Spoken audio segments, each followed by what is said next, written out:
പരിശുദ്ധ അമ്മ മാതാവിനും തിരുകുമാരനും 1000 നന്ദി. എൻ്റെ പേര് ജിറ്റി ഫ്രാൻസിസ്. ഞാൻ വരുന്നത് ബാംഗ്ലൂർ സെൻറ്റ് മേരീസ് ഇടവക അംഗമാണ്. ഞാനിവിടെ സാക്ഷ്യം പറയാനായിട്ട് വന്നിരിക്കുന്നത് പ്രത്യേകമായിട്ട് എൻ്റെ തൊഴിൽ മേഖലയിൽ വലിയൊരു തടസ്സമായിട്ട് നിൽക്കുകയായിരുന്നു. ഞാൻ 2016 ബിടെക് ഗ്രാജുവേറ്റാണ്. ആ സമയത്തൊക്കെ ഞാൻ ജോലി അന്വേഷിച്ചു. എൻ്റെ കോളേജ് ഒരു പുതിയ കോളേജായ കാരണം കുറേ കമ്പനികളുടെ ലിസ്റ്റിലൊന്നും എൻ്റെ കോളേജ് അവൈലബിൾ അല്ലായിരുന്നു. എനിക്ക് അപ്ലൈ ചെയ്യാൻ കൂടി പറ്റിയിരുന്നില്ല. ഞാൻ കുറേ കമ്പനിയിൽ അന്വേഷിക്കുമ്പോൾ കുറേ കമ്പനികൾ പറയും എനിക്ക് എക്സ്പീരിയൻസ് ഇല്ല, അവർക്ക് എക്സ്പീരിയൻസ് കാൻഡിഡേറ്റിനെയാണ് ആവശ്യമുള്ളത്. അപ്പോൾ എനിക്ക് എൻ്റെ പഠിച്ചതായിട്ടുള്ളൊരു ജോലി കിട്ടിയിരുന്നില്ല. ഞാനപ്പോൾ എനിക്ക് കിട്ടിയ ജോലികൾക്കെല്ലാം ഞാൻ 2016 ഒക്ടോബർ മുതൽ സമയം വേസ്റ്റ് ചെയ്യേണ്ടെന്ന് വിചാരിച്ച് ഉള്ള ജോലികൾക്കെല്ലാം ഞാൻ പോയി തുടങ്ങി. BPO ഫീൽഡിലും പിന്നെ ടീച്ചറായി വർക്ക് ചെയ്തു. അങ്ങനെ കുറച്ച് അപ്പോൾ എനിക്ക് മാതാവിനോട്, കാരണം ഞാൻ 85% എൻ്റെ ഡിഗ്രി കംപ്ലീറ്റ് ചെയ്ത് ഗ്രാജുവേഷൻ കിട്ടിയത്. അതിന് എനിക്കൊരു ഉപകാരമില്ലാണ്ട് ഡാറ്റ എൻട്രി ജോബൊക്കെ ചെയ്യുമ്പോൾ മാതാവേ നിനക്ക് കണ്ണ് കാണില്ലേ എന്നുള്ളൊരു ചോദ്യമായിരുന്നു എപ്പോഴും ഉണ്ടായിരുന്നത്. അത് കഴിഞ്ഞ് എൻ്റെ അമ്മ ഇവിടെ 2018 ആ സമയത്ത് ഇവിടെ വന്ന് ഉടമ്പടി എടുത്തു. അപ്പോൾ അമ്മ ആലപ്പുഴയിൽ പോയിട്ട് ഉടമ്പടി എടുത്തു എന്ന് പറഞ്ഞപ്പോൾ ഞാൻ പറഞ്ഞു, അമ്മ അടുത്തുള്ള പള്ളിയിലൊക്കെ മാതാവ് തന്നെയല്ലേ ഇരിക്കുന്നത്, പിന്നെ എന്തിന് ഇത്രയും ദൂരത്തേക്ക് പോയിട്ട് നിങ്ങൾ ഉടമ്പടി എടുക്കണത്? നിങ്ങൾ വെറുതെ ടൂറ് പോകാൻ വേണ്ടിയിട്ട് വരണതാവില്ല, നിങ്ങളുടെ ഫ്രണ്ട്സിൻ്റെ കൂടെ ടൂറ് പോകാനായിട്ടാണ് നിങ്ങൾ ഇത്രയും ദൂരത്തേക്ക് വരണത്, ഒരു ഉപകാരം ഉണ്ടാവില്ല, നിങ്ങൾ വെറുതെ ഛർദ്ദിക്കാൻ വേണ്ടിയിട്ട്. അമ്മയ്ക്ക് അറിയാം വയ്യായി ഉള്ളവരാണ് ഞാൻ അങ്ങനെ പറഞ്ഞത്. പിന്നെ അമ്മ പറഞ്ഞു, ഇല്ല നിനക്ക് വിശ്വാസം വരണമെങ്കിൽ യൂട്യൂബിൽ അവരുടെ ധ്യാന കേന്ദ്രത്തിൽ സാക്ഷ്യങ്ങളൊക്കെ കൊടുക്കുന്നുണ്ട്, നീ ഒന്ന് കണ്ടു നോക്കുമെന്ന് പറഞ്ഞു. അപ്പോൾ അമ്മേനെ ഇങ്ങോട്ട് വരണത് നിർത്താൻ വേണ്ടിയിട്ടാണ് ഞാൻ യൂട്യൂബ് സെർച്ച് ചെയ്തത്. കാരണം ഞാൻ എൻ്റെ ബുദ്ധിക്ക് മേലെ, അതായത് ദൈവമുണ്ട്, പോസിറ്റീവ് എനർജി ദൈവമുണ്ട്, പക്ഷേ ഇങ്ങനെ അത്ഭുതങ്ങളിലൊന്നും എനിക്കങ്ങനെ വലിയ വിശ്വാസമൊന്നും ഉണ്ടായിരുന്നില്ല. അത്ഭുതങ്ങൾ പ്രവർത്തിക്കണു, അതിലൊക്കെ വെറും തട്ടിപ്പാണ്, ആൾക്കാരെ കൂട്ടാനുള്ള ഒരു മാർഗമായിട്ട് മാത്രമാണ് ഞാൻ വിശ്വസിച്ചിരുന്നത്. കാരണം എൻ്റെ യുക്തിക്ക് അത് ചേർന്നിരുന്നില്ല. ഞാനപ്പോൾ യൂട്യൂബിൽ സാക്ഷ്യങ്ങൾ കണ്ടു, കുറേ സാക്ഷ്യങ്ങൾ കണ്ടു. വെറുതെ അമ്മയുടെ അടുത്ത് എന്ത് പറഞ്ഞ് അമ്മേനെ നിർത്താമെന്ന് വേണ്ടിയിട്ടായിരുന്നു. ആ സമയത്ത് കുറേ ട്രോളുകളൊക്കെ ഉണ്ടായിരുന്നു, കൃപാസനത്തെക്കുറിച്ച് കുറേ അധികം ട്രോളുകൾ കണ്ടു. അപ്പോൾ പിന്നെ എന്തിനാ ഇത്, ആ ട്രോളുകൾ സത്യമാണോ എന്നറിയാൻ വേണ്ടി വീണ്ടും ഞാൻ സാക്ഷ്യങ്ങൾ കണ്ടു തുടങ്ങി. അപ്പോൾ അതിൽ ഞാൻ ഒരു സാക്ഷ്യത്തിൽ പറയണ കേട്ടു, ഒരു ചേച്ചിക്ക് ജോലി ശരിയായി, അവർ ലേറ്റ് ക്യാൻഡിൽ പ്രയർ റിക്വസ്റ്റാണ് ഇട്ടത്. കൃപാസനത്തിൽ വന്ന ആ സമയത്ത് അവർക്ക് ഉടമ്പടി എടുക്കാൻ പറ്റുന്നുണ്ടായിരുന്നില്ല, പക്ഷെ അവർ പ്രയർ റിക്വസ്റ്റ് ഇട്ടു വന്ന്. ഞാനിത് ഓക്കെ അങ്ങനെയാണെന്ന് വെച്ചാൽ എനിക്കും ഇടാൻ പറ്റുള്ളൂ പ്രയർ റിക്വസ്റ്റ്. ഞാൻ ഇരിക്കുന്ന സ്ഥലത്ത്, ഞാൻ ബാംഗ്ലൂരാണ് ആ സമയത്ത് വർക്ക് ചെയ്തിരുന്നത്, ഞാൻ അവിടെ വെച്ചിട്ട് പ്രയർ റിക്വസ്റ്റ് ഇട്ടു, എനിക്കിങ്ങനെ ജോലി വേണം. ജോലി എന്ത് ജോലിയാണെന്നൊന്നും ഞാൻ ആ സമയത്ത് മെൻഷൻ ആക്കിയിട്ടുണ്ടായിരുന്നില്ല. എനിക്കൊരു നല്ല ജോലി വേണം, മാതാവ് എനിക്കൊരു ജോലി തന്നെ അനുഗ്രഹിക്കണേന്ന്. അത് മാതാവിനെ ടെസ്റ്റ് ചെയ്യാൻ വേണ്ടി ഇട്ടിട്ടുള്ള ഒരു റിക്വസ്റ്റ് ആയിരുന്നു.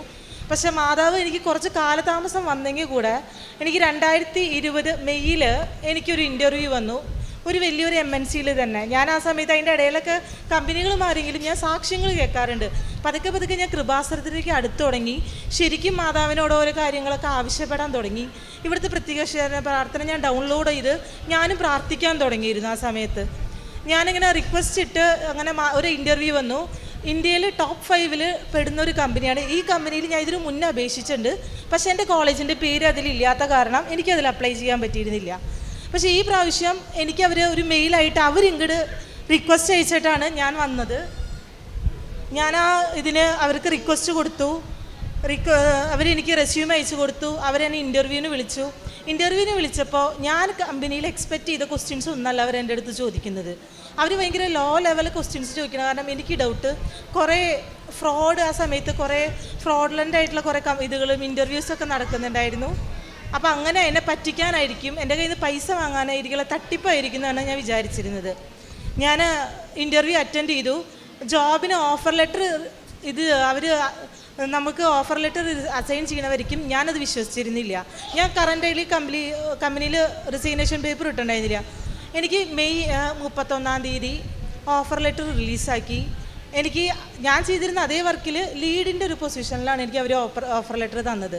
പക്ഷേ ഞാനപ്പോൾ ഓഫർ ലെറ്റർ തന്നപ്പോൾ ഞാൻ അവരുടെ അടുത്ത് എനിക്ക് തരാൻ സാധ്യതയില്ലാത്ത, അതായത് 100% മേലെ സാലറിയാണ് ഹൈക്കായിട്ട് ചോദിച്ചിരുന്നത്. കാരണം ഒരിക്കലും അത് കള്ളന്മാർ പറ്റിക്കുന്നവരാണെന്ന് വെച്ചാൽ ഒരിക്കലും നമുക്ക് അത്രയും സാലറി ഒന്നും തരത്തില്ലല്ലോ. അങ്ങനെ പറഞ്ഞ് പരീക്ഷിക്കാൻ വേണ്ടി ചോദിച്ചതാണ്. പക്ഷേ അവരത് ആക്സെപ്റ്റ് ചെയ്തു. അവരെനിക്ക് ജോബ് ഓഫർ ഇത് ചെയ്തപ്പോൾ ഞാൻ ചോദിച്ച സാലറിയെക്കാട്ടും വിട്ടിട്ട് 2 രൂപ കൂട്ടിയിട്ടാണ് അവരെനിക്ക് തന്നത് സാലറി. ഞാനപ്പോൾ ജോയിൻ ആക്കാമെന്ന് വിചാരിച്ച് പേപ്പറിൽ ഇവിടെ കറൻറ്റ് കമ്പനിയിൽ ഞാൻ റിസൈനേഷൻ പേപ്പർ ഇട്ടു. റെസിഗ്നേഷൻ പേപ്പർ ഇട്ട് ഒരു 90 ഡേയ്സ് അവർ അക്സെപ്റ്റ് ചെയ്തു. സെപ്റ്റംബർ 2 ഞാൻ പുതിയ കമ്പനിയിൽ ജോയിൻ ചെയ്യണം. അപ്പോൾ അതിന് മുന്നേ ഞാൻ മാതാവിൻ്റെ അടുത്ത് വന്ന് ഞാൻ ഉടമ്പടി എടുത്തു. കാരണം ഞാൻ ലേറ്റ് ക്യാൻഡിൽ പ്രയർ റിക്വസ്റ്റ് അല്ല ഇട്ടിരുന്നുള്ളൂ, ഉടമ്പടി എടുത്തിട്ടുണ്ടായിരുന്നില്ല. ഉടമ്പടി എടുത്തിട്ട് ഞാൻ തിരിച്ചു പോകുമ്പോൾ എനിക്ക് ഓൾറെഡി ഉടമ്പടിയിൽ അപ്പോൾ ഒരു നിയോഗം നടന്നിട്ടാണ് ഞാൻ ഇവിടെ വന്ന് പോകുന്നത്. അപ്പോൾ ഇവിടെ സാക്ഷ്യങ്ങൾ പറയാൻ പറ്റുമെന്നൊക്കെ അറിഞ്ഞു. ഞാൻ പക്ഷെ പറഞ്ഞില്ല, ഇത് ശരിക്കുള്ളതാണോ എന്ന് നമ്മൾ ജോയിൻ ആക്കിയതിന് ശേഷം പറയാമെന്ന് വിചാരിച്ചു. പോണ സമയത്ത് ഞങ്ങളുടെ കാറിലാണ് വന്നത്, ഞാൻ, ഹസ്ബൻഡ്, പിന്നെ എൻ്റെ ചേച്ചിയുടെ ഒരു കൊച്ച്, ചേച്ചി, അങ്ങനെയൊക്കെ ആയിട്ട് വന്നത്.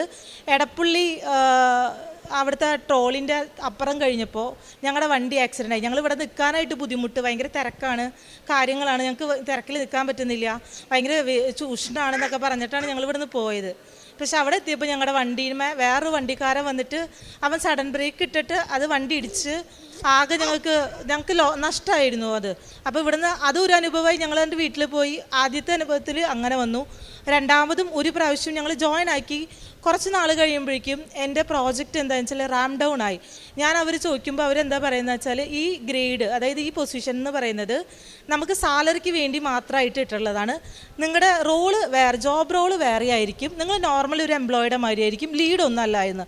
അപ്പോൾ തന്നെ എനിക്ക് വിഷമമായി. കാരണം നമ്മൾ മനസ്സിൽ ഒരു ആകാശം മൊത്തം ഉള്ള ഒരാഗ്രഹമായിട്ടാണ് ജോലിക്ക് പ്രവേശിച്ച് മാതാവ് തന്ന ജോലിന്ന് ഒരു സൈഡിലുണ്ട്, വേറെ സൈഡിൽ നല്ലൊരു കമ്പനിയിൽ ജോലി കിട്ടി, കുറേ ആൾക്കാരുടെ മുന്നിൽ തല ഉയർത്തി നിൽക്കാൻ പറ്റും.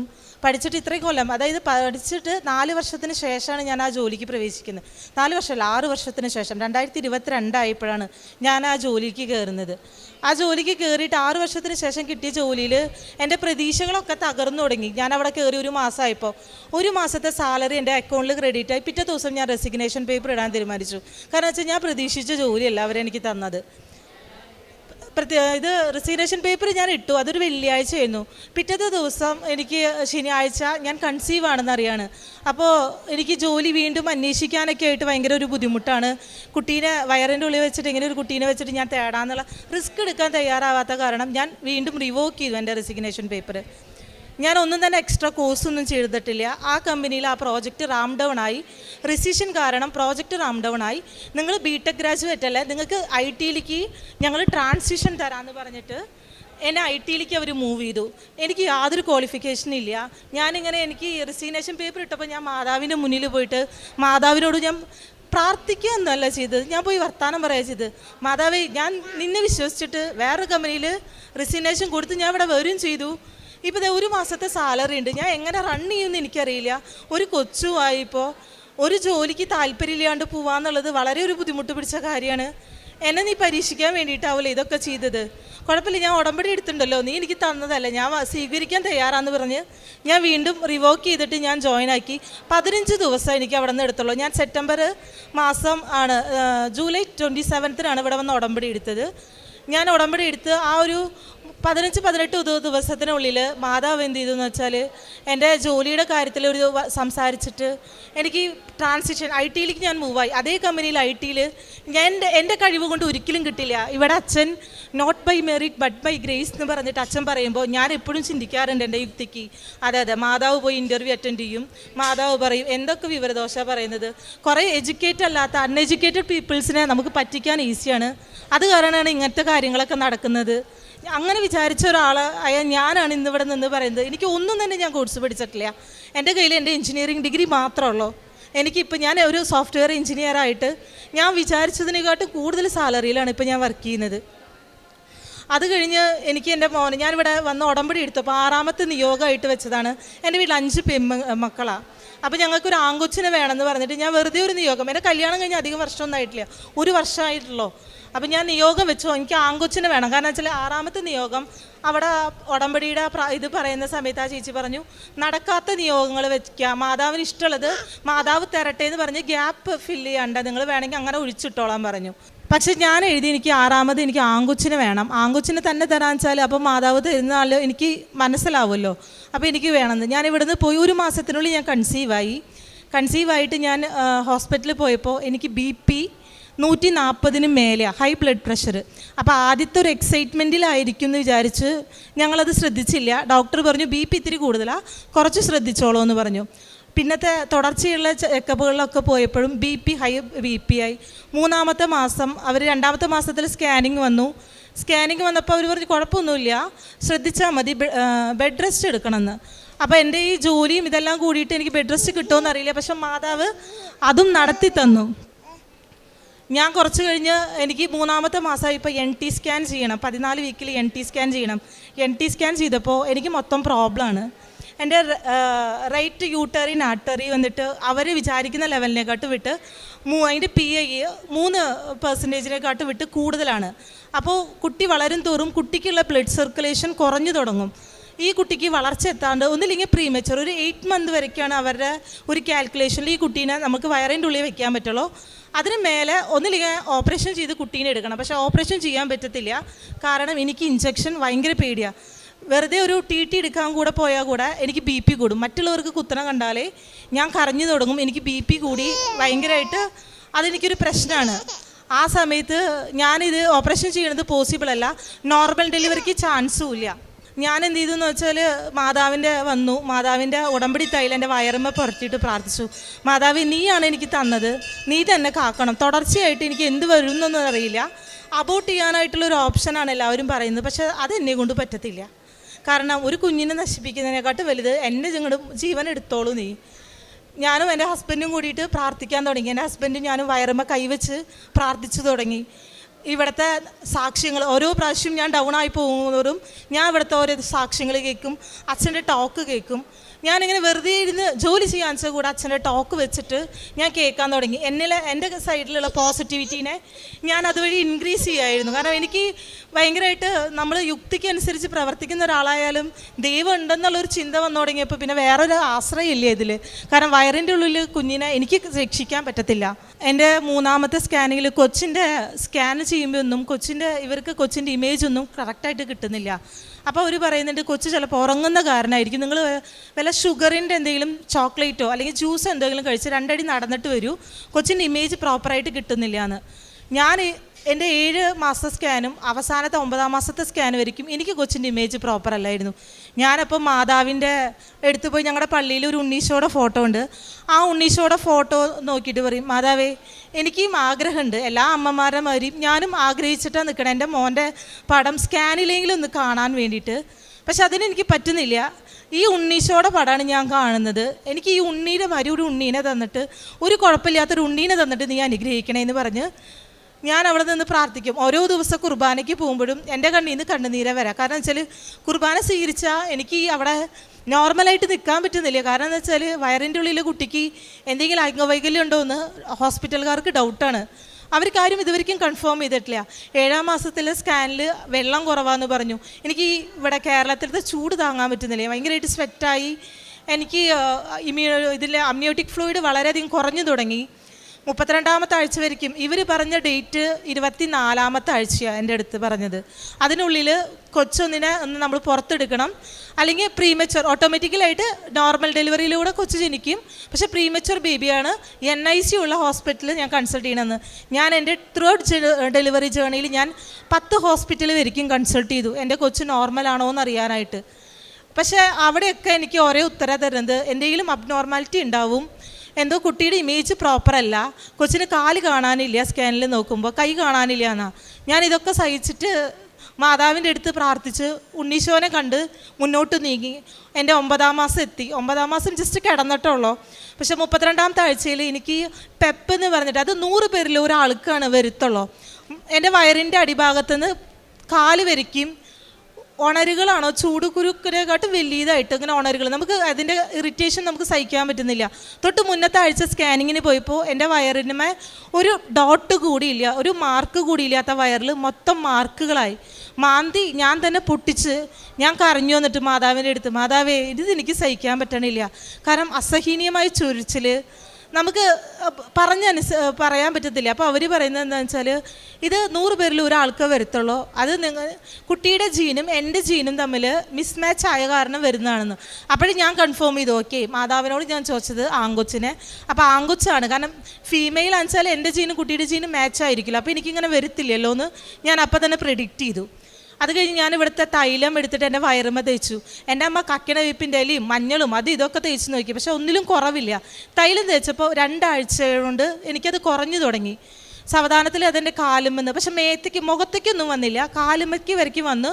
അതങ്ങനെ കുറഞ്ഞു കഴിഞ്ഞു 36-ാമത്തെ ആഴ്ച എത്തുമ്പോഴേക്കും എനിക്ക് വേദന എന്നറിയില്ല, കൊച്ചിൻ്റെ മൂവ്മെൻറ്റ്സ് ഒന്നും എനിക്കറിയുന്നില്ല.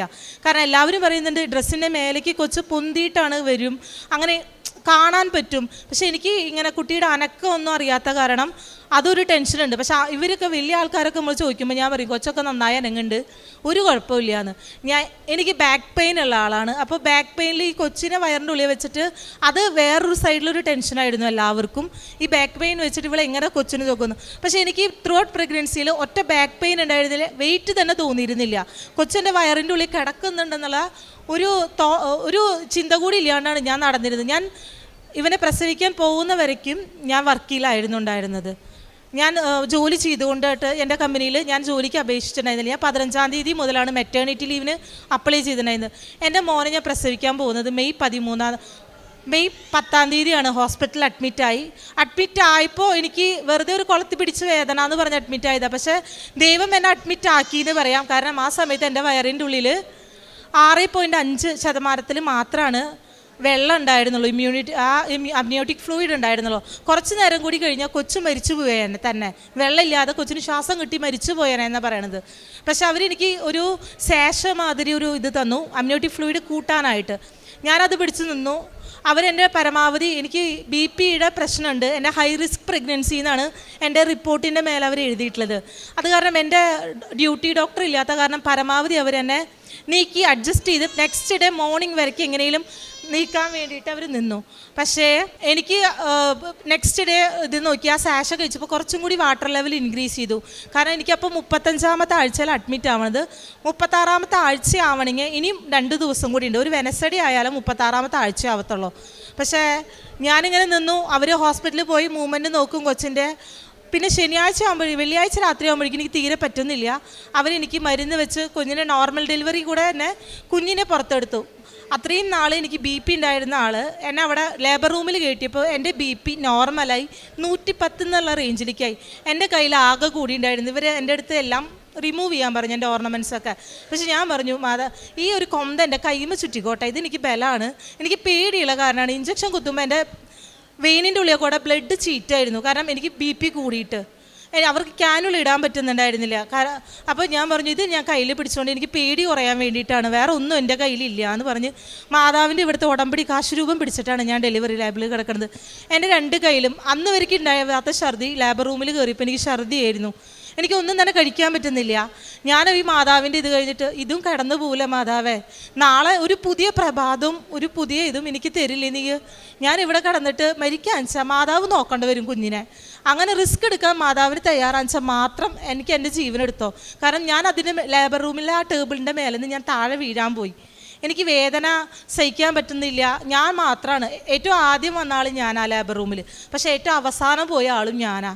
കാരണം ഞാൻ അതിൻ്റെ ഇടയിൽ കുറച്ച് മാതാവിൻ്റെ അടുത്ത് ദേഷ്യപ്പെട്ടു. ആ സമയം കാരണം ഒന്ന് തോന്നുന്നു എന്നെ നേരെ അവിടെ കുറച്ച് വൈകിച്ചു മാതാവ് ഞാൻ ചെയ്തതിന് ഉള്ള ആ ഒരു അവിശ്വാസത്തിന് എൻ്റെ അടുത്ത് മാതാവിനോട് ഞാൻ ക്ഷമ യാചിക്കുകയാണ്. കാരണം വെച്ചാൽ ഇപ്പം എൻ്റെ മോന് ഈ മെയ് മാസം 13-ാം തീയതി എൻ്റെ മോന് 1 വയസ്സാവാനും പോണേ. എൻ്റെ മോനെ നിങ്ങളിവിടെ കണ്ടത് ഒരു കുഴപ്പമില്ലാത്ത എന്നെ അമ്മ എന്ന് വിളിച്ചില്ലെങ്കിൽ കൂടെ മാതാവിനെ അമ്മ എന്ന് വിളിക്കണ ഒരു മോനെ മാതാവ് എനിക്ക് തന്നു. കാരണം അതെൻ്റെ ജീവിതത്തിൽ വലിയ അനുഗ്രഹം. ഒരു കുഴപ്പമില്ല. ഞാൻ വന്നിട്ട് അവനെ പ്രസവിച്ച് എൻ്റെ മേത്ത് കിടത്തുമ്പോൾ ഞാൻ ആദ്യം നോക്കിയത് കുട്ടിക്ക് എന്തെങ്കിലും കയ്യിനോ കാലിനോ അംഗവൈകല്യങ്ങളുണ്ടോ, കുട്ടി കരയുന്നുണ്ടോ എന്നാ നോക്കിയപ്പോൾ ഞാൻ നോക്കിയപ്പോൾ എൻ്റെ കണ്ണിൽ തോന്നിയതാണോ അതങ്ങനെ ആയിരുന്നോ എന്ന് എനിക്കറിയില്ല. ഞാൻ അവിടെ കണ്ടിരുന്ന എൻ്റെ ഉണ്ണീശോയുടെ ഫോട്ടോ രൂപത്തിൻ്റെ അതേ ഛായയിൽ മുടിയുടെ ഇവിടെ ഇങ്ങനെ ചുരിച്ചു വെച്ചുള്ള ഒരു കുഞ്ഞുണ്ണീനെയാണ് എനിക്ക് കാണിച്ചു തന്നത്. എൻ്റെ മോൻ വളരെ വെയിറ്റ് കുറവായിരുന്നു. പക്ഷേ എനിക്ക് എടുത്ത് നടക്കാനുള്ളൊരു ഉണ്ണീനെയാണ് ഞാൻ ചോദിച്ചത്. അപ്പോൾ ഇപ്പോൾ എനിക്ക് ബാക്ക് പെയിൻ ഉള്ള കാരണമായിരിക്കാം ഉണ്ണീനെ വെയിറ്റ് കുറവിൽ തന്നതെന്നാണ് ഞാൻ വിശ്വസിക്കുന്നത്. ഇത് കഴിഞ്ഞ് ഉണ്ണീൻ്റെ ഭക്ഷണം കഴിക്കാൻ കുറച്ച് പിന്നോട്ട്. അപ്പോൾ ഞാൻ ഇവിടുത്തെ കൊണ്ടുപോയാൽ വെഞ്ചിരിച്ച ഉപ്പിട്ടിട്ട് ഭക്ഷണം കൊടുക്കാൻ തുടങ്ങി. അന്ന് മുതൽ അവൻ വായ തുറന്നു തുടങ്ങി. ഞാനിവിടെ ഇരുന്നിട്ട് ഇവിടുത്തെ അച്ഛൻ്റെ ടോക്ക് വയ്ക്കും, സ്പീച്ച് വയ്ക്കും. കാരണം ഞങ്ങൾക്ക് ഇവിടെ വന്നിട്ടൊന്നും പ്രാർത്ഥിക്കാനുള്ളൊരു അവസ്ഥയല്ല. ഞങ്ങൾ ബാംഗ്ലൂരാണ് നിൽക്കുന്നത്. അപ്പോൾ ഞങ്ങൾ വയ്ക്കുമ്പോൾ ഇവൻ കൈയടിച്ചിട്ട് ഇവൻ വായ തുറക്കുമ്പോഴാണ് ഞാൻ അവന് ഭക്ഷണം കൊടുത്തുകൊണ്ടിരിക്കുന്നത്. അത് കഴിഞ്ഞ് ഞാൻ ഇവിടെ വന്നു. എനിക്ക് ചിക്കൻ ബോക്സ് വന്നു. ഈ നൊയമ്പിൻ്റെ ഓശാന ബുധനാഴ്ച എനിക്ക് ചിക്കൻ ബോക്സ് വന്നു. എനിക്ക് തന്നെ തോന്നി അത് ചിക്കൻ ബോക്സാണ്. ഞാൻ കുർബാന കഴിഞ്ഞ് വന്നപ്പോഴേക്കും എൻ്റെ മുഖത്തൊക്കെ ബ്ലിസ്റ്റേഴ്സ്, അതിൻ്റെ പോളങ്ങൾ വന്നു തുടങ്ങി. കുറച്ച് വന്നു തുടങ്ങിയപ്പോഴും കുഞ്ഞും ഭർത്താവും മാത്രമുള്ള ഞങ്ങളുടെ കൂടെ പാരൻസ് ആരുമില്ല. ഭർത്താവ് കുഞ്ഞിനെ നോക്കണം, ഞങ്ങൾ രണ്ടുപേരും വർക്ക് ചെയ്യുന്നുണ്ട്. ഇതിൻ്റെ ഇടയിൽ എനിക്ക് എന്താ ചെയ്യേണ്ടതെന്ന് അറിയില്ല. ഞാൻ പതുക്കെ അപ്പുറത്തെ റൂമിലേക്ക് മാറി. എൻ്റെ കയ്യിൽ ആകെ കൂടി ഉണ്ടായിരുന്നത് ഇവിടുന്ന് വെഞ്ചിരിച്ച തൈലും ഉപ്പും, പിന്നെ ഞാൻ ഇവിടുന്ന് കഴിഞ്ഞ പ്രാവശ്യം ഉടമ്പടി എടുത്ത് പോയപ്പോൾ ഉണ്ടായിരുന്ന കുഞ്ഞൊരു മാതാവിൻ്റെ സ്റ്റാച്ചും ആ പ്രത്യക്ഷീകരണത്തിൻ്റെ ബുക്കും ഞാൻ അപ്പുറത്തെ റൂമിലേക്ക് മാറി കിടന്നു. ഞാൻ എൻ്റെ മേലെ ആ മാതാവിൻ്റെ സ്റ്റാച്ചു വെച്ചിട്ട്, മാതാവേ, എനിക്കിത് ചിക്കൻ ബോക്സ് ആണോന്നും അറിയില്ല, ഒന്നും അറിയത്തില്ല, പക്ഷേ നീ എന്നെ കാത്തോളണം. എനിക്ക് ലീവ് പറയണമെങ്കിൽ, എൻ്റെ ഓഫീസിൽ ലീവ് കിട്ടണമെങ്കിൽ ഞാൻ ഇത് കൺഫേം ആക്കണം. അതിന് തിങ്കളാഴ്ച വരയ്ക്ക് ഞാൻ വെയിറ്റ് ചെയ്യണം. തിങ്കളാഴ്ചയാണ് എനിക്ക് ഡോക്ടറിന് അപ്പോയിൻമെൻറ്റ് കിട്ടത്തുള്ളൂ. അതുവരെയ്ക്ക് എൻ്റെ കുഞ്ഞിന് പാല് കൊടുക്കണതാണ്. ഞാൻ എങ്ങനെ പാല് കൊടുക്കുക? അതിന് ഭക്ഷണം കൊടുക്കണമെങ്കിൽ ഞാൻ കൊടുത്താലേ കഴിക്കുള്ളൂ. ഇവനെ ഞാൻ എടുത്തിട്ടുണ്ട്. ഇവനും വന്നു കഴിഞ്ഞാൽ എനിക്ക് എങ്ങനെ അവനെ മാനേജ് ചെയ്യാമെന്ന് കൂടെ അറിയത്തില്ല. മാതാവ് ഇനി നോക്കണേന്ന് പറഞ്ഞ് ഞാൻ അവിടെ കിടന്നു. കഞ്ഞി വെച്ച് തന്നതിൽ ഞാൻ ഇവിടെ നിന്ന് വെഞ്ചരിച്ച ഉപ്പും, പിന്നെ എൻ്റെ മേത്തൊക്കെ ഈ പോളങ്ങൾ വന്നിട്ടുള്ള പോളത്തിലൊക്കെ ഞാൻ എന്ത് ചെയ്തു, ഇവിടുത്തെ തൈലം എടുത്ത് പുരട്ടാൻ തുടങ്ങി. ചൊവ്വാഴ്ചയായി, തിങ്കളാഴ്ച ഡോക്ടറിൻ്റെ അടുത്ത് കൺഫേം ചെയ്തു ചിക്കൻ ബോക്സ് ആണ്. കാരണം കയ്യിലുള്ള ബ്ലിസ്റ്റേഴ്സ് കണ്ടപ്പോൾ തന്നെ അവർ പറഞ്ഞു ഇത് ചിക്കൻ ബോക്സ് ആണ്, നിങ്ങൾ കുഞ്ഞായിട്ട് അത്ര ഇതാവരുത്, നിങ്ങൾ കുഞ്ഞിനെ കുറച്ച് മാറ്റി നിർത്തണം എന്ന് പറഞ്ഞു. നിങ്ങൾ ഐസൊലേറ്റഡ് ആയിട്ട് ഹോം ഐസൊലേഷനിൽ കഴിയണമെന്ന് പറഞ്ഞു. എനിക്ക് ഹോം ഐസൊലേഷനിൽ പോയിട്ട് അവൻ്റെ അടുത്തുനിന്ന് മാറി നിൽക്കുക, 1 മിനിറ്റ് മാറി നിൽക്കാൻ കൂടി അവൻ സമ്മതിച്ചിട്ടില്ല. ഞാൻ എൻ്റെ കുഞ്ഞിൻ്റെ കൂടെ എഴുതി നിൽക്കുന്നുണ്ടായിരുന്നത്. മാതാവ് അതും വരുത്താതെ എന്നെ സഹായിച്ചു. കാരണം ചൊവ്വാഴ്ച ആയപ്പോഴാണ് എനിക്ക് മൊത്തം ത്രോട്ട് ബോഡി എനിക്ക് പൊളങ്ങൾ പൊന്നു. ഞാൻ എല്ലാ സ്ഥലത്തും മാതാവിൻ്റെ ഈ തൈലം പറ്റി.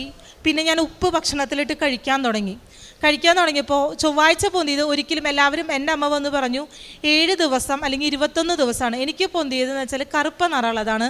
അപ്പോൾ ഭയങ്കര ദിവസങ്ങൾ പിടിക്കും അത് പോവാനായിട്ട്. ഇനിയുള്ളത് വെള്ളിയാഴ്ചയാണ്. അപ്പോൾ കുമ്പസാരിച്ചിട്ടില്ലേ ഞാൻ. എനിക്കെന്ന് വെച്ചാൽ കുമ്പസാരിച്ച് കുർബാന ചെയ്തിരിക്കണം. കാരണം എൻ്റെ മോൻ്റെ ആദ്യത്തെ നോയമ്പാണ്. ഞാൻ അവന് എന്ത് കാണിച്ചു കൊടുക്കണം, അതാണ് അവൻ്റെ ജീവിതത്തിൽ ഉണ്ടാവാന്നുള്ള ഒരു ബോധ്യം എനിക്കുള്ള കാരണം ഞാൻ കുമ്പസാരിക്കാൻ പോകണം, കുർബാന സ്വീകരിക്കണം എന്നുള്ള ഒരാഗ്രഹം എന്നിൽ വളരെ ഇതായിട്ട് നിൽക്കുമായിരുന്നു. ഞാൻ അവിടെ കിടന്ന് പ്രത്യക്ഷീകരണ പ്രാർത്ഥന ചൊല്ലി. എനിക്ക് വേറെ ഒന്നും ചെല്ലാൻ പറ്റില്ല, വേറെ ഒന്നും ചെയ്യാൻ പറ്റില്ല. അതിൻ്റെ ഉള്ളിൽ ഞാൻ തന്നെ കിടന്ന് പ്രാർത്ഥന ചൊല്ലി മേത്ത് വെളിച്ചെണ്ണയൊക്കെ തേച്ച് ഞാൻ അവിടെ കിടക്കാം. അപ്പോൾ ഇവർ പറയുന്നുണ്ട്, എൻ്റെ അടുത്ത് പറയുന്നത് വെച്ചാൽ ഡെയിലി കുളിക്കാനാണ് പറയുന്നത്. പക്ഷേ ഇവർ ഒരു സൈഡിൽ നിന്ന് പറയുന്നുണ്ട് ഡെയിലി കുളിക്കാൻ പാടില്ല, ഇതിന് 7 ദിവസം കഴിഞ്ഞാൽ കുളിക്കാൻ പാടുള്ളൂ എന്ന്. ഞാൻ രണ്ടും കൽപ്പിച്ച് 2 നേരം വെളിച്ചെണ്ണ തേച്ച്, മാതാവിൻ്റെ വെളിച്ചെണ്ണ തേച്ച് കുളിക്കാൻ തുടങ്ങി. വെറും 4 ദിവസമാണ് എൻ്റെ മേത്ത് ഈ പൊളങ്ങൾ നിന്നുള്ളൂ. 4 ദിവസത്തിനുള്ളിൽ അത് എങ്ങനെ പോയി എന്നൊന്നും എനിക്കറിയില്ല. എൻ്റെ മുഖത്ത് മേത്ത് ആൾക്കാർ കാണാവുന്ന ഇടത്തിലുള്ള എല്ലാ പൊളങ്ങളും പോയി. കാരണം വെച്ചാൽ എനിക്ക് പള്ളിയിൽ നിൽക്കുമ്പോൾ നാണക്കേടല്ലേ. ആ പൊളങ്ങളൊക്കെ എനിക്ക് മാതാവ് മാറ്റി തന്നു. കാരണം എൻ്റെ മോൻ പൊട്ടിക്കിച്ചില്ല, ഒറ്റ പൊളങ്ങളും വന്നില്ല. എൻ്റെ മോനും ഹസ്ബൻഡിനും ഒരു കുഞ്ഞു പൊളം കൂടി വരുത്താണ്ട് മാതാവ് അത് മാറ്റി തന്നു. പിന്നെ ഞാൻ ഇവിടുന്ന് പ്രേക്ഷിത പ്രവർത്തനമായിട്ട് ഞാൻ ചെയ്തിരുന്നത്, ഞാൻ വർക്ക് ചെയ്യുന്ന ആളെ എനിക്ക് വേറെ ഇവിടുത്തെ പത്രങ്ങൾ ഞാൻ പ്രാർത്ഥിച്ച് കൊടുക്കാൻ തുടങ്ങി. എനിക്ക് വിശ്വാസം വന്നു തുടങ്ങിയപ്പോൾ ഞാൻ എൻ്റെ വിശ്വാസത്തിന് ഞാൻ എൻ്റെ മോനെയും കൊണ്ടുപോയിട്ടാണ് ഞാൻ പത്രം കൊടുക്കാൻ തുടങ്ങിയത്. എനിക്കിത് മാതാവ് തന്ന മോനാന്ന് പറഞ്ഞിട്ട് ഞാൻ പത്രം കൊടുത്തു തുടങ്ങി. കുറേ പേര് എൻ്റെ അടുത്ത് വേണ്ട ഞങ്ങളുടെ കയ്യിൽ ഉണ്ടെന്ന് പറയും. ഞാൻ അപ്പോൾ കൊടുക്കില്ലേ ചേച്ചി, ഞാൻ പിന്നെ വേറെ ആർക്കെങ്കിലും കൊടുത്തോണ്ടെന്ന് പറഞ്ഞ് തിരിച്ചു വാങ്ങും. പിന്നെ ഞാനിവിടുന്ന് ഈ യൂട്യൂബിലത്തെ സാക്ഷ്യങ്ങളും ഇവിടുത്തെ പ്രാർത്ഥനകളും ഞാൻ ഷെയർ ചെയ്യാൻ തുടങ്ങി, യൂട്യൂബ് വഴി ഷെയർ ചെയ്യാൻ തുടങ്ങി. ഇതും കഴിഞ്ഞിട്ട് എനിക്ക് തോന്നിയപ്പോൾ എൻ്റെ അടുത്ത് ജോലിയില്ല എന്ന് പറയുന്ന ആൾക്കാർക്ക് ഞങ്ങൾ ലിങ്ക്ഡിൻ എന്ന് പറഞ്ഞിട്ടൊരു വെബ്സൈറ്റ് ഉണ്ട്. ഇപ്പോൾ വർക്ക് ചെയ്യുന്ന കുറച്ച് പേർക്ക് അറിയാം.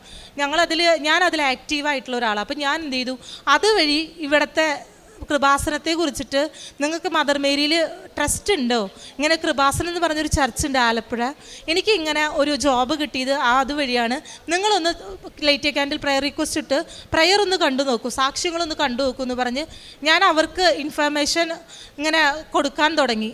അപ്പോൾ എൻ്റെ ജീവിതത്തിൽ ഞങ്ങൾ പുതിയ തീരുമാനങ്ങൾ, ഞാൻ ഓരോ പ്രാവശ്യം ഓരോന്ന് ചെയ്യുമ്പോഴും മാതാവ് എൻ്റെ ജീവിതത്തിൽ പുതിയ പുതിയ കാര്യങ്ങൾ, അത്ഭുതങ്ങൾ പ്രവർത്തിക്കാൻ തുടങ്ങി. ഞാൻ മടിച്ചു നിന്ന ബാംഗ്ലൂർ നിങ്ങൾക്കറിയാലോ, എല്ലാവരും നമ്മളതിനെ ഒരു മാതിരി നോക്കാൻ തുടങ്ങും. നമ്മൾ ഈ പത്രമൊക്കെ കൊടുക്കുമ്പോൾ അവർക്ക് നമ്മളോട് ചെറിയ പുച്ഛമൊക്കെ തോന്നും. ഞാൻ അതും വെച്ചിട്ട് മാതാവിൻ്റെ പത്രം, ചേച്ചിക്ക് ഞാൻ ഒരു പത്രം തന്നോട്ടെ കൃപാസനത്തിലെ, എനിക്ക് വേറെ എവിടെയും കൊടുക്കാനൊന്നും പറ്റത്തില്ലെങ്കിലും ഞാൻ ഞങ്ങളുടെ പള്ളിയിൽ പോയിട്ട് കൃപാസനത്തിലെ പത്രം കൊടുക്കാൻ തുടങ്ങി. പിന്നെ ഇവിടെയുള്ള എനിക്ക് പ്രേക്ഷിത പ്രവർത്തനമായിട്ട് പിന്നെ കാരുണ്യ പ്രവർത്തനങ്ങളായിട്ട് എനിക്ക് ചെയ്യാൻ പറ്റുന്നത്, എൻ്റെ കയ്യിലുള്ള സാലറിയിൽ നിന്ന് കുറച്ച് എമൗണ്ട് എൻ്റെ അടുത്ത് പൈസ ചോദിച്ചിട്ട് ആരുമില്ല, അവർക്ക് എന്തെങ്കിലും സഹായം ചെയ്യണമെന്ന് പറഞ്ഞ് എൻ്റെ അമ്മ പറയുമ്പോൾ ഞാൻ അവർക്ക് എൻ്റെ അടുത്ത് പറയും, അമ്മ പറയും നീ വേണമെങ്കിൽ അവരുടെ അടുത്ത് ഡയറക്റ്റായിട്ട് വർത്താനം പറഞ്ഞിട്ട് കൊടുത്താൽ മതി, കാരണം പൈസയല്ലേ കൊടുക്കണം, നിനക്ക് വിശ്വാസം വരണമെങ്കിൽ. പക്ഷേ എന്ന് ഞാൻ എൻ്റെ അവിശ്വാസം മാറ്റി, അന്ന് മുതൽ ഞാൻ പറഞ്ഞു അമ്മ എനിക്ക് ആരും കാണണ്ട, അമ്മ തന്നെ കൊടുത്താൽ മതി, അമ്മയ്ക്ക് എനിക്ക് വേണ്ടി പ്രാർത്ഥിക്കാൻ പറഞ്ഞാൽ മതി, എനിക്ക് വേണ്ടി വേണ്ടിയിട്ട്, മാതാവിൽ വിശ്വാസം, അടിയുറച്ച വിശ്വാസത്തിന് എൻ്റെ മോൻ വളരാൻ വേണ്ടിയിട്ട് എനിക്ക് വേണ്ടി പ്രാർത്ഥിക്കാൻ പറഞ്ഞാൽ മതി എന്ന് പറഞ്ഞിട്ട് ഞാൻ എൻ്റെ കയ്യിൽ എൻ്റെ കല്യാണത്തിന് കുറേ, നമ്മുടെ ഇവിടെ കല്യാണങ്ങൾക്ക് നിറയെ പൈസ കൂടിയ സാരികളൊക്കെ ആവില്ല എടുക്കുക. ഞാനതിൽ വില കൂടിയ സാരി ഒരു പ്രാവശ്യമൊക്കെ എടുത്തിട്ടുള്ളൂ. ആ സാരികൾ കല്യാണത്തിന് ഡ്രസ്സില്ല എന്ന് പറഞ്ഞു വരുന്ന ഓരോ ചേച്ചിമാർക്കും ഓരോ പെൺകുട്ടികൾക്കും ഒക്കെ ഞാനത്, എൻ്റെ ഡ്രസ്സുകൾ ഞാൻ അവർക്ക് ദാനം ചെയ്തു. അപ്പോഴൊക്കെ ഞാൻ അവരോട് എൻ്റെ ഡ്രസ്സുകളാണ്, നിങ്ങൾ എനിക്ക് പ്രാർത്ഥിച്ചാൽ മതി, ഞാൻ ഒരൊറ്റ പ്രാവശ്യം ഇട്ടിട്ടുള്ളൂ, നിങ്ങൾക്ക് ബുദ്ധിമുട്ടാണെന്ന് എടുക്കരുത്, എനിക്ക് ഈ ഡ്രസ്സുകളാണ് ഇപ്പം എൻ്റെ കയ്യിൽ പൈസ അത്രയ്ക്കും കൊടുക്കാനില്ലാത്ത കാരണമാണ് ഞാൻ നിങ്ങൾക്ക് തരുന്നത്, നിങ്ങൾക്ക് ഇഷ്ടമുണ്ടെങ്കിൽ മാത്രം എടുക്കാമെന്ന് പറഞ്ഞ് ഞാൻ ഡ്രസ്സുകൾ കൊടുക്കാൻ തുടങ്ങി. പിന്നെ ആശുപത്രിയിലേക്കൊന്നും പോയിട്ട് എനിക്ക് ഇപ്പോൾ ഈ കുഞ്ഞിനെ വെച്ചിട്ട് വേറെ ഒന്നും ചെയ്യാനായിട്ട് പറ്റത്തില്ല. അപ്പോൾ എൻ്റെ വീടിൻ്റെ അപ്പുറത്ത് ഉള്ള വീട്ടിൽ അവരുടെ ഹസ്ബൻഡിന് ഓപ്പറേഷൻ കഴിഞ്ഞ് കിടക്കുക, എൻ്റെ മോനെക്കാട്ട് വിട്ട് ഒരു മാസം താഴെയുള്ള ഒരു കുഞ്ഞാണ് അവിടെ. അപ്പോൾ ഞാൻ അവർക്ക് എന്നെ കൊണ്ട് പറ്റാവുന്നത് എൻ്റെ ജോലികളെല്ലാം വെച്ചിട്ടും ഞാൻ അവർക്ക് ഭക്ഷണം ഉണ്ടാക്കി കൊടുത്തു. അവർക്ക് ഹോസ്പിറ്റലിലേക്ക് പോകുന്നതിനുള്ള ഭക്ഷണം, ആ കുഞ്ഞിനുള്ള ഭക്ഷണം, അങ്ങനത്തെ കുഞ്ഞു കുഞ്ഞു സഹായങ്ങൾ എന്നെ കൊണ്ട് ചെയ്യാൻ പറ്റിയിട്ടുള്ളൂ. പക്ഷേ അമ്മ മാതാവ് എനിക്ക് തന്നിരിക്കുന്ന അനുഗ്രഹങ്ങൾ ഞാൻ ചെയ്ത സഹായത്തിനേക്കാട്ടും ഒത്തിരി മേലെയാണ്. എനിക്കിപ്പോൾ എങ്ങനെ നന്ദി പറയണമെന്നൊന്നും അറിയില്ല. ഞാൻ പറയുന്ന സാക്ഷ്യം നിങ്ങൾക്ക് എത്ര പേർക്ക് വിശ്വാസമാവുമെന്ന് അറിയില്ല. കാരണം കുറേ പേര് കള്ള സർട്ടിഫിക്കറ്റ് ഉണ്ടാക്കി ജോലി വാങ്ങുന്ന ഒരു കാലത്ത് എൻ്റെ മനസാക്ഷിയിൽ എനിക്ക് മാതാവിലുള്ളൊരു വിശ്വാസം ഉണ്ടായിരുന്നു, പക്ഷേ കൃപാസനത്തിലൊരു വിശ്വാസം ഉണ്ടായിരുന്നില്ല. ആ വിശ്വാസം പരിശുദ്ധ അമ്മ ഇവിടെ പ്രത്യക്ഷപ്പെട്ടു എന്നുള്ളത് എന്നിലൂടെ 1000 പേര് അറിയാനായിട്ടാണ് ഞാൻ ഇന്ന് ഈ അൽത്താരയിൽ വന്ന് നിൽക്കേണ്ടത്. കാരണം എൻ്റെ വിശ്വാസത്തിന് അടിയുറച്ചതാക്കാനായിട്ട് മാതാവ് എന്നിൽ 1000 അത്ഭുതങ്ങളാണ് ഇതുവരെയ്ക്കും പ്രവർത്തിച്ചത്. അമ്മ മാതാവിന് ഈശോയ്ക്കും 1000 നന്ദി. പരിശുദ്ധ അമ്മയുടെ മധ്യസ്ഥതയിലേറെ പ്രത്യേകിച്ച് ഈ സാക്ഷ്യം ഒരല്പം നീണ്ട് പറഞ്ഞെങ്കിലും ഇതിൽ ഓരോ വ്യക്തി എങ്ങനെയാണ് ഒരു ദൈവാനുഭവത്തിലേക്ക് കടന്നു വരുന്നത് എന്നാണ് പറയുന്നത്. അപ്പം തുടക്കത്തിൽ പറഞ്ഞപ്പം സ്വാഭാവികമായിട്ടും ഈ അറിവും പഠിപ്പും ശാസ്ത്ര അവബോധവും കൂടുമ്പോൾ ആദ്യം തള്ളിപ്പറയുന്നത് ദൈവത്തിനെ ആകണം എന്നുള്ളൊരു ചിന്താഗതി എപ്പോഴും ഉണ്ട്. കാരണം പഠിച്ചവരൊക്കെയും ഈ ഒരു വിശ്വാസ പ്രഖ്യാപനത്തിൻ്റെ കാര്യത്തിൽ പിന്നോട്ട് നിൽക്കുന്ന ഒരു സാഹചര്യത്തിൽ, പക്ഷേ നമ്മുടെ ഈ ഉടമ്പടിയുടെ പ്രാർത്ഥനയെ സംബന്ധിച്ചിടത്തോളം ഇവിടെ നിങ്ങൾ സാക്ഷ്യങ്ങൾ പരിശോധിക്കുമ്പോൾ ഒരു 50% മുകളിലും സാക്ഷ്യം പറയുന്നവരെല്ലാം ഗ്രാജുവേറ്റ്സ് ആയിട്ട്, ക്വാളിഫൈഡ് ആയിട്ട് വിവിധ പ്രൊഫഷനിലൊക്കെ ജോലി ചെയ്യുന്നവരാണ്. അപ്പം അങ്ങനെയുള്ളവരുടെ സാക്ഷ്യങ്ങൾ കേൾക്കുമ്പോഴേക്കും ഒരു സ്വാഭാവികമായിട്ടും നമുക്കുണ്ടാകുന്ന ഒരു ചോദ്യം, ഇതൊക്കെ സംഭവിക്കാമെന്നുള്ളത്. അപ്പോൾ സ്വാഭാവികമായിട്ടും ഒരു മാനുഷികമായ ഒരു യുക്തിയുടെ ഭാഗമായിട്ട് ആത്മീയമായ കാര്യങ്ങൾ ചെയ്യുന്നതെല്ലാം ഒരു തട്ടിപ്പ് കേന്ദ്രമായിരിക്കും. അത് ചിലപ്പോൾ പഴയ അനുഭവങ്ങളിൽ നിന്നോ അല്ലെങ്കിൽ ദൈവത്തിന് ഇതൊന്നും ചെയ്യാനായിട്ട് പറ്റത്തില്ലെന്ന് നമ്മൾ തന്നെ നമ്മുടെ ഉള്ളിലുള്ളൊരു അവിശ്വാസം ഉള്ളതുകൊണ്ടോ ഒക്കെ ആയിരിക്കും ഒരു പക്ഷേ പല സാക്ഷ്യങ്ങളുടെ ആരംഭം ഇങ്ങനെ, ഒന്നെങ്കിൽ ഒരു ട്രോള് കണ്ട് ചിരിച്ച് പരിഹസിച്ചിരുന്നവർ, അല്ലെങ്കിൽ ഒരു പക്ഷേ ഒരു തട്ടിപ്പ് കേന്ദ്രമാണെന്ന് വിശ്വസിച്ചതിലേക്ക് വരാതിരുന്നവർ. പക്ഷേ ഈ ഒരു യാത്രയിൽ നിന്ന് ഇന്ന് ഒരു സാക്ഷ്യം പറയാൻ തക്ക വിധം, അല്ലെങ്കിൽ അന്ന് കണ്ട അതേ സ്ഥലത്ത് മാതാവ് കൊണ്ടു നിർത്തി ഇതുപോലെ ഒരു വലിയ അനുഭവമായിട്ട്, ഒരു കുഞ്ഞുമായിട്ട് ഒരുപാട് അനുഭവങ്ങളുമായിട്ട് ഇങ്ങനെ വാദോരാതെ പറയാവുന്നത്ര ദൈവാനുഭവമായിട്ട് ഈ വ്യക്തിയെ കൊണ്ടുചെന്ന് നിർത്തിയെങ്കിൽ അതാണ് ഏറ്റവും പ്രധാനപ്പെട്ട അത്ഭുതം. അപ്പോൾ അവസാനം പറഞ്ഞതാണ് കറക്റ്റ് കാര്യം. കാരണം ഇവിടെ മാതാവിൻ്റെ രൂപം ഉള്ളതുകൊണ്ടല്ല, എല്ലാ ദേവാലയത്തിലും മാതാവിന് ശക്തി കുറവായതുകൊണ്ടുമല്ല, മാതാവിൻ്റെ പ്രത്യക്ഷീകരണം ഈ അൾത്താരയിൽ നടന്നതാണ് ഇവിടുത്തെ ഏറ്റവും വലിയ പ്രത്യേകത. ആ പ്രത്യക്ഷീകരണത്തെ സഭ അംഗീകരിക്കണമെന്നുള്ളതാണ് ഉടമ്പടി പ്രാർത്ഥനയുടെ ഏറ്റവും അടിസ്ഥാന പ്രാർത്ഥന.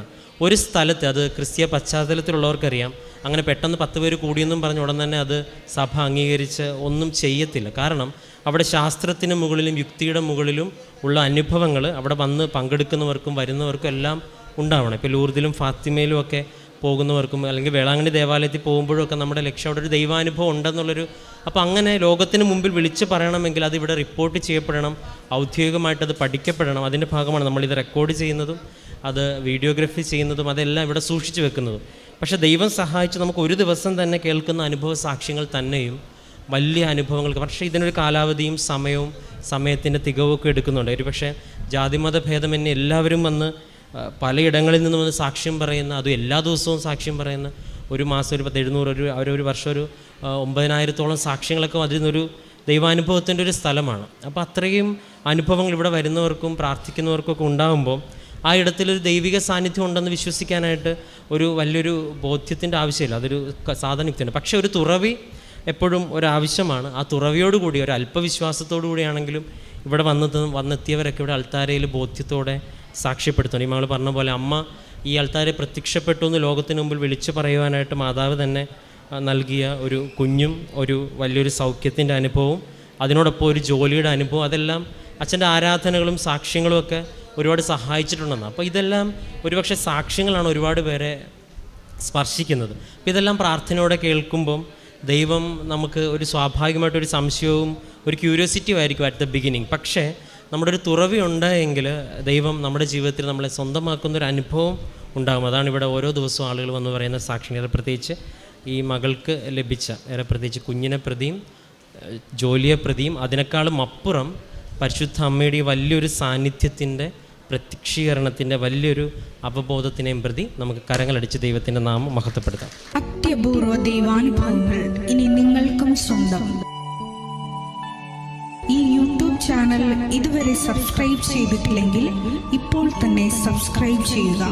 ഈ വീഡിയോ ഇപ്പോൾ തന്നെ നിങ്ങളുടെ സുഹൃത്തുക്കൾക്ക് ഷെയർ ചെയ്തുകൊണ്ട് കർത്താവിൻ്റെ പ്രേക്ഷിതരാകുക.